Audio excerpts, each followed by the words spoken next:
আসসালামু আলাইকুম, সবাই কেমন আছেন? সবাইকে স্বাগতম স্পোর্টস ম্যাগাজিন 7.0 এর পর্দায়।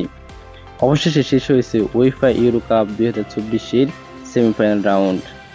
সেমিফাইনাল রাউন্ড থেকে স্পেন ফ্রান্সকে 2-1 গোলে এবং ইংল্যান্ড নেদারল্যান্ডকে 2-1 গোলে হারিয়ে এবারের উয়েফা ইউরো কাপ 2024 এর ফাইনালে উত্তীর্ণ হয়েছে। তো বন্ধুরা, আজকে আমরা দেখব উয়েফা ইউরো কাপ 2024 এর ফাইনাল ম্যাচের সময়সূচি ও ভেন্যু। তো ফাইনাল ম্যাচে মুখোমুখি হবে স্পেন বনাম ইংল্যান্ড। খেলা শুরু হবে 15 জুলাই সোমবার রাত 1টায়। ভেন্যু অলিম্পিয়া স্টেডিয়াম, বার্নেল স্টেডিয়াম। এ হলো উয়েফা ইউরো কাপ 2024 এর ফাইনাল ম্যাচের সময়সূচি ও ভেন্যু। তো বন্ধুরা বলুন, এবারের উয়েফা ইউরো কাপ 2024 এর ফাইনাল ম্যাচের চ্যাম্পিয়ন হবে কোন দল?